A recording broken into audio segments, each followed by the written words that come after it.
If you're struggling with debt, you might have come across the idea of debt settlement, sometimes called debt relief. This video will explain how debt settlement works. We've spent years in the lending industry and we track dozens of different debt settlement companies. This is going to be a general overview of the process. Each company will have different policies, but they all go about things generally the same way. Let's start from the very beginning. Before you even sign up for a debt settlement program, you'll have an in-depth conversation with a sales associate from the company. They will pull your credit, get a full picture of what you are paying, and walk through your options. Some companies will try and give you different options for resolving your debt, and others will hardly even mask the idea that they are pushing debt settlement as your only solution. As part of this planning session, you will be able to decide which of your loans you will enroll in the process. The debt settlement company will ultimately get paid on the total debt that you enroll, so they will encourage you to include everything you can. But they will only negotiate unsecured debt like signature loans, credit card balances, and medical bills. They will not include any secured debt like auto loans or home equity loans. Some companies will only work with you if you enroll a certain amount of debt. I've seen minimums between $7,500 and $10,000. Once you determine the total debt that you will enroll in the program, the debt settlement company will work with you to determine what you want your monthly payment to be. If you're buried in debt, it can be a refreshing thing to think that you can suddenly decide how much of your monthly budget to put towards your debt. It might even seem like a cheat code that you get to decide your monthly payment. This short-term relief can have long-term implications though. We'll talk a little bit more about those implications later. Once you sign up, you stop making any of the monthly payments to the creditors you enrolled in the program. Instead, you will pay your new monthly payment in a separate account controlled by the debt settlement company. You will fall behind on your payments for all of your enrolled debt. The creditors will report you to the credit bureaus when you're 30 days late, then 60 days late, then 90 days late, and finally when you default on the debt. The idea of debt settlement is that your creditors will eventually come to the conclusion that getting any money out of you is better than getting no money. So they will negotiate down the principal you pay them. This is where those monthly payments that you were making become important. That's the money that the debt settlement company will use to pay the settlement. There is also a possibility that the debt settlement will require you to make discounted monthly payments for a period of time. These payments would be in addition to the monthly payment that you agreed to pay with your debt settlement company.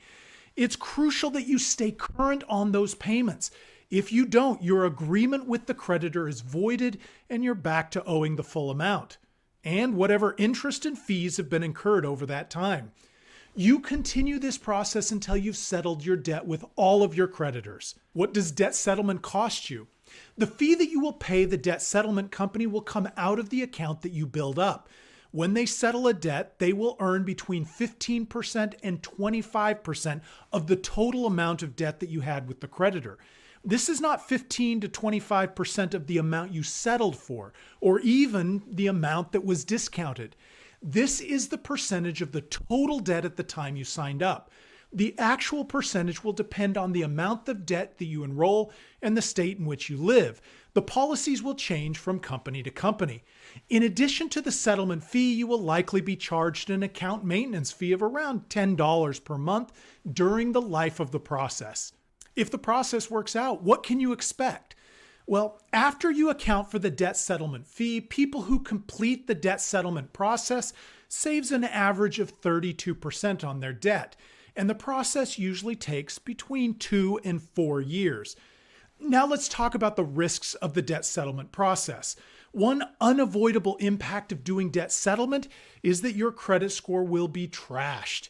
If your credit score is already in the poor or bad range, you may not worry much about that. But if you have fair or good credit, debt settlement will push your score into the low 500s, maybe even lower. This is a consequence of repeatedly missing payments. There is no way to avoid the impact this will have on your credit score. Your credit score will not even have a chance to rebound until the last debt is settled. Then, even if you're diligent and lucky, it will take at least 18 months to make meaningful improvement to your score.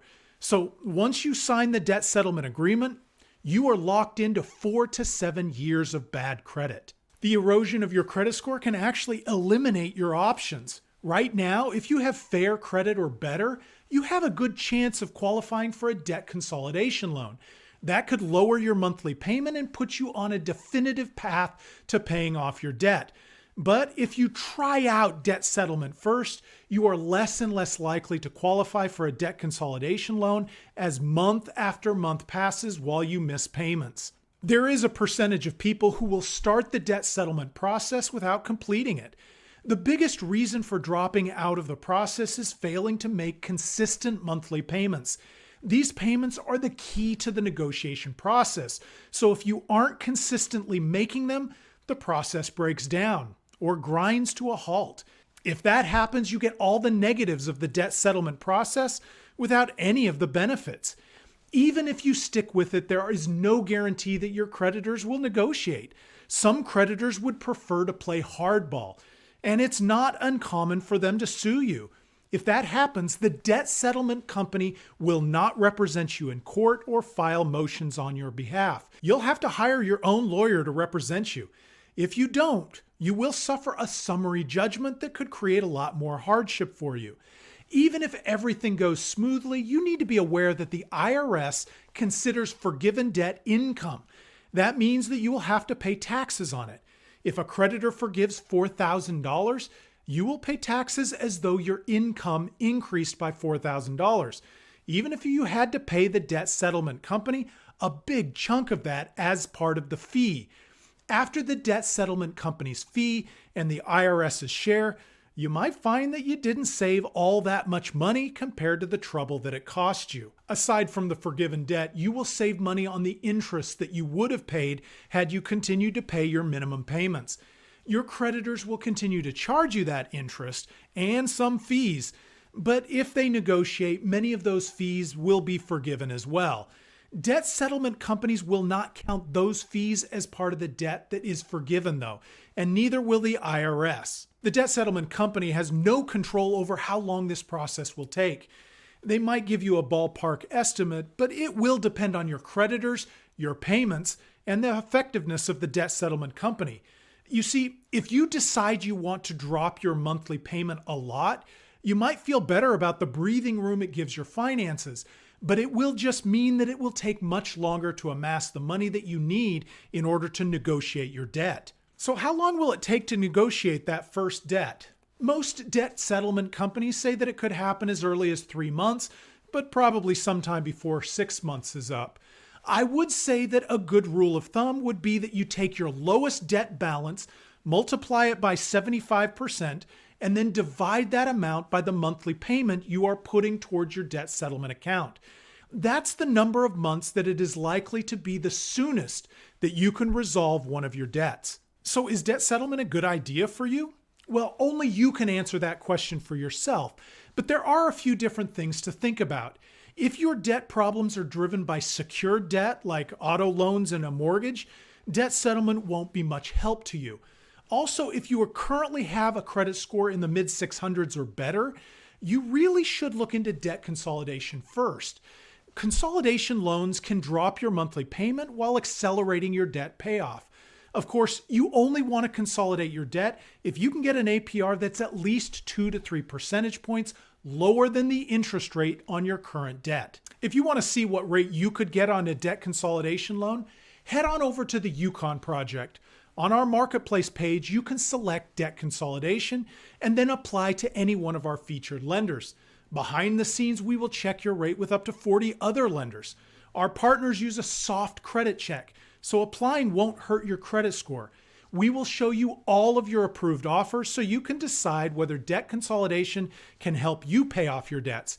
If you find that debt consolidation won't work for you, our partners can also talk to you about debt settlement. The last thing I will say is that if you are seriously thinking of using a specific debt settlement company, you should read the reviews about them on Trustpilot or another third-party review site. Don't just read the positive reviews either. See what it looks like when things go wrong. You should also look for reviews of people who have completed the process and not just reviews of people who like their sales associate.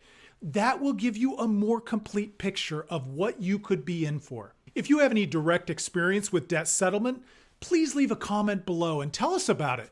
We're trying to build a community of people who will pool their experience and share their insights so that we can all be better informed when we make decisions about our personal finances.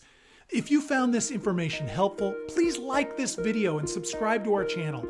Your support really helps us out, and we appreciate it. Thanks for watching.